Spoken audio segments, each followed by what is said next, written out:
at HIMSS 2019.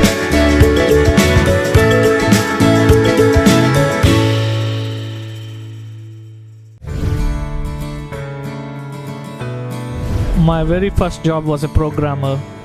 Very first job, staffing for Robert Half. I scooped ice cream at an ice cream shop. First job was a counselor in training for a summer camp, and it taught me to be patient. Actually, it taught me a lot of patience, especially with some younger kids and stuff. To be patient with everything, and good stuff will come out later. I cleaned up in an arcade.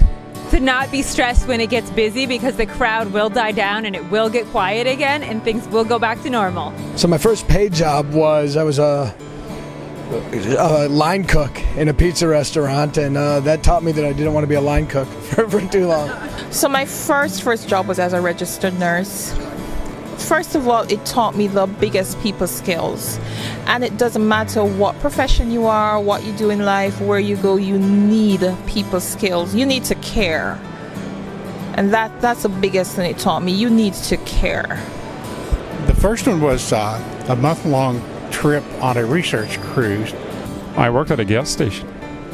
Probably the biggest thing that I saw was cultural diversity, because that ship had so many different nationalities on it, so many different people. My very first job, actually I worked at McDonald's when I was 13 years old, and I worked there for 6 weeks, and in my first month I was Employee of the Month. I would say probably one of the most meaningful impact jobs I've had is when I was younger. I worked at a summer camp for children with disabilities, as well as at a summer camp for just children, and I think that the respect that I have for parents and for teachers and educators who do that on a consistent basis was amazing, and so that was probably the most meaningful opportunity I've had. Mostly the women in my family, funny enough. Raised by a single mother and a stepmother and grandmothers that were both widowed with 7 children, having to survive without university education, so it was a lot of women. My parents, my mom and dad. If I had to say one, probably my dad. So he worked hard. He was a truck driver, drove a truck for 40 years, and had like pretty much perfect attendance for all 40 years that he worked for the Philadelphia Inquirer. That really taught myself, my brother, my sister, how to work hard. Probably my coaches. I swam collegiately and I grew up with some great figures to look up to. My grandfather influenced me the most because he was a very self-sufficient, a very efficient person, and a very good manager. So I've always tried to emulate him and the way he did things. But this was a man that grew up, had 15 children, and he lost his wife, which was my grandmother, when the youngest child was 4 years old. So he had to raise several of those children on his own, and he did that very effectively. My grandmother, because she's very headstrong, very independent, and like back in her day, you didn't really go to college and stuff, and yet she started her own business. She raised 3 kids, so she has 7 grandkids, so she's really been a role model of like, you just push through it, you can do it. I would have to say my dad. He graduated with a master's, and after us he went to go get a PhD to prove to us that you could be however old and still do stuff. He got me this painting on my wall that says, it doesn't matter, 20 years from now you're either going to be really happy or really sad by the decisions you make. So from there I take it, life's a chance, you just got to go for it. Surprisingly, it was actually Oprah Winfrey. She started she has captured and is successful in an industry that she started. It was so difficult. She had so many challenges, and she rose. She never gave up, She made it her oyster. I would say that my biggest influencer is my mother.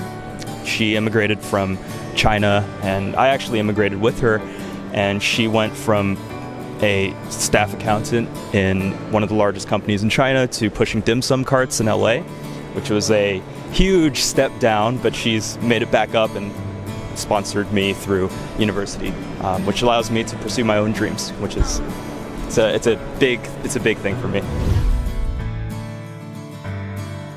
Favorite quote is "Excellence is a series of decisions." And my favorite book is tough to say, maybe The Little Prince. I like Martin Luther King's quotes, but not one specific, but anything from him. Yeah.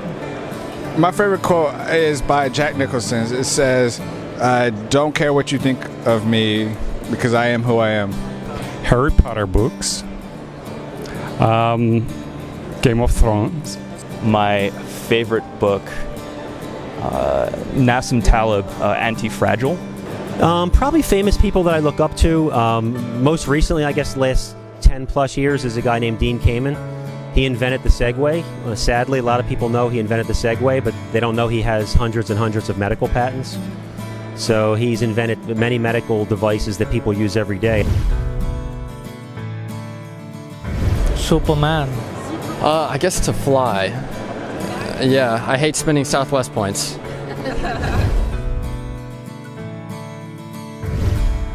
Probably some form of an electronic, personalized medical record. I think that's an opportunity that we're really missing, that really will benefit people. Everybody gets concerned about sharing data with others and so on, but the reality of it is, if you go outside of your geographic location and receive health care, that hospital that you're going to, chances are that they know nothing about you. So I think, personalized electronic medical records would be, something very positive, I think, for this, not only this country, this world. I can see myself sort of trying to create something that'll link just about almost all the everything together, just like an app or something like that, just trying to link everything together so everybody can be connected. I'm going to speak specifically to healthcare because to me one of the most important things that we can do is use our mobile devices to do a better job of taking care of patients wherever those patients may be. And I've used this cliche numerous times. Being in the farming community, there's a lot of farmers that are out there, and their office is their tractor. So if they need to be seen by a doctor, why can't they do that from their tractor, if that's where they happen to be, or in the barn, or in the milking parlor, wherever they may be. They're in their office, see the doctor from their office. Oh, wow. I can't even imagine where it is going, but it's going to be, I'm sure, amazing. I can't wait to see more. It's going to be almost, we're not going to need any equipment. It's going to be all integrated into our brains, hopefully. I believe any healthcare practitioner that is not ready for change and technology and moving forward is going to be left behind. The future is here, and it's technology, it's health. It's healthcare, it's hands-on mixed with technology. And any practitioner who is not ready to move on to new paradigms, to be dynamic, is going to be totally left behind. What I see is, and people have probably said this 1,000 times, but more usage of information. There's more information being generated from mobile devices, point of care, all the omics, genomic testing, and none of that information, in my opinion, is reaching even 1% of the potential of where it's ultimately going to go in informing the creation of new medicines, in informing point of care, helping clinicians improve their treatment. So I would say the usage of information. I sat in and I watched a couple people, so I don't want to cheat, but I really do believe that it's going to be about the integration and the connection of data sets and understanding insights that are driven by not one piece of information or two pieces of information, but the connection between those pieces of information. And I think that the ability to bring those data sets together will only become more and more important. I would have listened to my mama. But you have 30 seconds to make a decision. Don't keep perseverating forever and ever. I would have purchased some stocks. Study more computer science, understand the lower levels of engineering. I majored in economics, still really interested in economics from a systems perspective, but I've also understood that computer science and data analytics in general is really the future, and I'm fascinated by it, but my programming skills are not as up to par as they would have been if I could could have told myself that advice 5 years ago. Be better than your family. Go further than they did. Prove them that you're more than nothing like they were. Just to go and live life. Actually, go speak to people, learn stuff, and go to school. I think it's just understanding that the value in life is time, and you can't go back and get more time. So just be very deliberate about what you're doing with your time. My name is Ravikaran Dharmavaram. I'm CEO of Exafluence Incorporation. We are a platform and services company based out of Princeton, New Jersey. We solve business problems leveraging new technologies like blockchain, IoT, and analytics. I'm Tammy Mercier, and I'm the Director of Operations with Densitas. We are a breast women's mammography artificial intelligence platform. We give breast density scores, and we have a regulatory platform that helps improve the quality of workflows for patients that are being triaged for mammography and breast cancer. My name is John DiGiovanni. I'm an innovation architect at the Health and Technology Innovation Center at Christiana Care. Absolutely love it. I get to see things that I participate in building, sometimes even things that were started off as an idea in my head, and I can see the impact that it's making in our organization to help people in our community.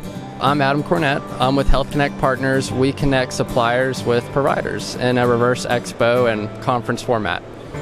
Well, right now what I'm doing is a part-time interim CIO role.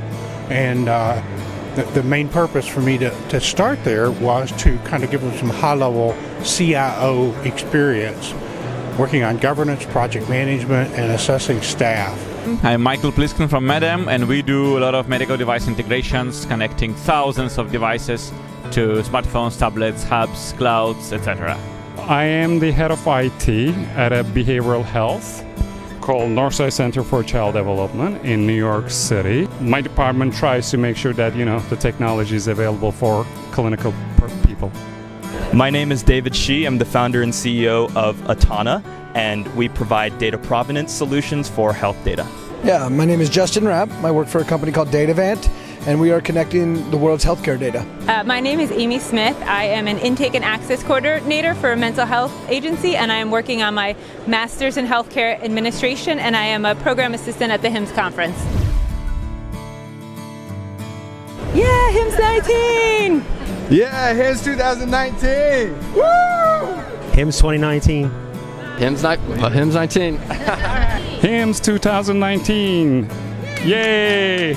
Go HIMSS 2019. Yay, HIMSS 2019. Yay! HIMSS 2019. I'll be back next year.